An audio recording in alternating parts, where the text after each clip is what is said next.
এবার সংস্কৃতি, ঐতিহ্য ও পর্যটন সংক্রান্ত খবর।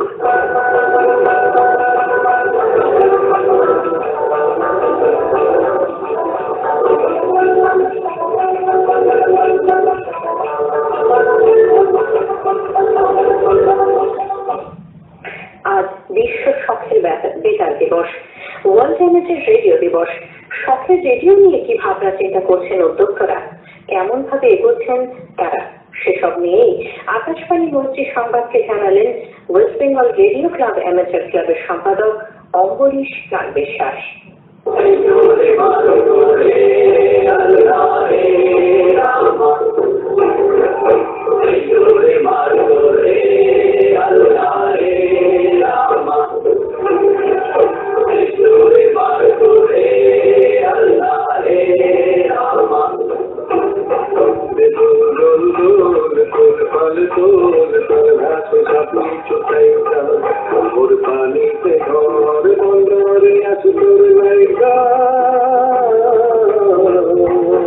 আমার নাম অম্বরীশ লাল বিশ্বাস, আমি সম্পাদক ও custodian West Bengal radio club amateur club. আজকে বিশ্ব শখের বেতার দিবস উপলক্ষে আমরা একটা অ্যান্টেনা ওয়ার্কশপের আয়োজন করেছি। এই অ্যান্টেনা ওয়ার্কশপটা গত 16 তারিখ থেকে চলছে। এই অ্যান্টেনা ওয়ার্কশপের কারণটা হচ্ছে প্রাকৃতিক দুর্যোগের সময় জাতীয় বিপর্যয় মোকাবিলা বাহিনী এবং বিভিন্ন রাজ্যের বিপর্যয় মোকাবিলা বাহিনীর সাথে আমরা হাতে হাত মিলিয়ে অন্ধ্রপ্রদেশের হুদহুদ, উত্তরাখণ্ডের বন্যা, নেপালের প্রাকৃতিক বিপর্যয় থেকে শুরু করে রাজ্যের আয়লা, অন্যান্য সব বিপর্যয়ে আমরা মানুষের পাশে দাঁড়িয়েছি। প্রসঙ্গত গঙ্গাসাগর মেলায় হারানো মানুষের খোঁজে হ্যাম রেডিওর ব্যাপারে সবাই জানে। এই প্রাসঙ্গিকতাটা এই কারণেই এসছে যে বিপর্যয়ের সঙ্গে আমরা যোগাযোগ স্থাপন করি, সেই সময় অ্যান্টেনা একটা বিশেষ ফ্যাক্টর হয়ে ওঠে যে দূরবর্তী স্থানগুলো থেকে কত ভালো রেডিও সিগন্যাল, কত সুন্দর মেসেজ আমরা পাবো। আমরা যত সুন্দর রেডিও তরঙ্গের মাধ্যমে আমরা কথা শুনতে পারবো, তত বেশি মানুষকে আমরা উপকার করতে পারবো। এই কারণে এই অ্যান্টেনা ওয়ার্কশপের আয়োজন করা হয়েছে। বিভিন্ন স্কুল কলেজের ছাত্রছাত্রী এবং আমাদের যে দমদম নেতাজি ইন্টারন্যাশনাল এয়ারপোর্টের এজিএম মিস্টার সমর কুমার বিশ্বাস এখানে এসছেন, হাতে কলমে শেখাচ্ছেন। রাজ্য সরকারের আধিকারিক উপস্থিত হয়েছেন এইখানে, বিপর্যয় মোকাবিলা দপ্তরের অনির্বাণ মুখোপাধ্যায় মহাশয়, এবং এসছেন আমাদের কলকাতা অপারেটরের উদয় খান। তারা বিপর্যয়ের সময় আমাদের এই রেডিও তরঙ্গ যাতে আমরা ডেস্টিনেশনে পৌঁছতে পারি, তারা আমাদেরকে এই স্থানে পৌঁছে দেওয়ার শপথ নিয়েছে আজকের এই দিনটি। আমরা শুধু এই রাজ্যের মধ্যে সীমাবদ্ধ নয়, ভারতবর্ষের বিভিন্ন প্রান্তে এই দিনটি পালন করছি। আন্তর্জাতিক স্তরেও এটা হচ্ছে।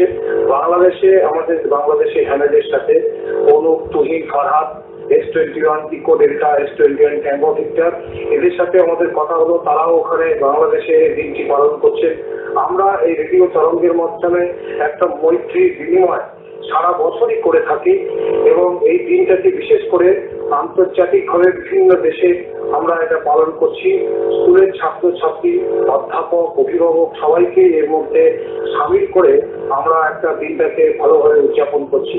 আমরা আশাবাদ যে অন্ধ্রপ্রদেশ বা আইসিএসসি এডুকেশন বোর্ডের মধ্যে আমাদের রাজ্যেও শিক্ষা দপ্তরে অনুকূলে এটা শিক্ষার মধ্যে অন্তর্ভুক্তি হবে। ইতিমধ্যেই আমরা মাননীয় কেশরীনাথ ত্রিপাঠী মহাশয়ের কাছে বিষয়টা জানিয়েছি। আমরা বলেছি যে এটা স্কুল পাঠ্যে অন্তর্ভুক্ত হয়। বিপর্যয়ের সময় স্কুল ছাত্রছাত্রীদের অংশগ্রহণের মাধ্যমে বিষয়টা আরো ভালো হয়ে উঠবে। আমরা রাজ্যে একটা রিপিটার করতে চাই। এই রিপিটারের জন্য ইতিমধ্যেই আমরা এই ওয়ার্ল্ড এমএসএ রেডিও ডে অর্থ সংগ্রহ শুরু করেছি, মানুষের কাছে আবেদন জানাচ্ছি। এই রিপিটারটা কার্যকারিতা হবে বিপর্যয়ের সময়। অল্প রেডিও পাওয়ার দিয়ে আমরা অনেক দূরবর্তী স্থানে আমাদের রেডিও সংকেত পাঠাতে পারবো। তারপর আরো বেশি মানুষকে আমরা সেবা করতে পারবো এবং এই রিপিটারটাকে এস্টাবলিশ করার সাথে সাথে আমরা এটাকে ইকোলিঙ্ক বলে অ্যামেচার রেডিওতে পপুলার একটা কম্পিউটার অ্যাপ আছে। এই ইকোলিঙ্কের সাথে জুড়ে বিশ্বের বিভিন্ন দেশের সাথে আমরা যোগাযোগ রক্ষা করে চলবো প্রতিনিয়ত। আমরা যেমন একদিকে আমাদের রেডিওর বিভিন্ন কার্যকারিতা, টেকনোলজি আদান প্রদান করবো, সাংস্কৃতিক আদান প্রদান করবো, পাশাপাশি এই বিষয়টা নিয়ে বিপর্যয়ের সময় মানুষের পাশে আরো বেশি বেশি করে দাঁড়াবো। এই শপথ আজকে আমরা নিচ্ছি।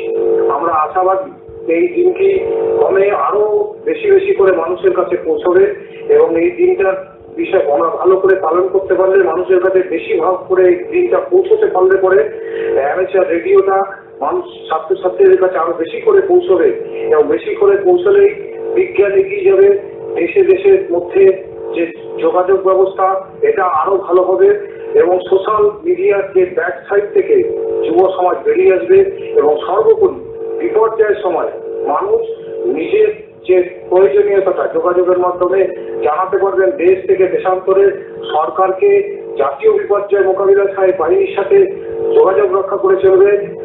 এটাই খুবই আশাবাদী, আমরা খুবই আশাবাদী। এখানে ছোট ছোট বাচ্চা 13 বছর থেকে 72 বছর পর্যন্ত ছাত্রছাত্রী আছেন এবং অভিভাবকরা আছেন, সকলেই এখানে উপস্থিত হয়েছে।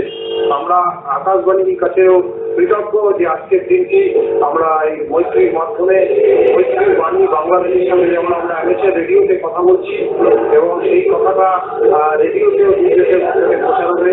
আমরা খুব আনন্দিত, উৎসাহিত, এবং এই অনুষ্ঠান সকলের কাছে ভালো লাগবে এবং আগামী দিনে আরো বড় করে করতে পারবে।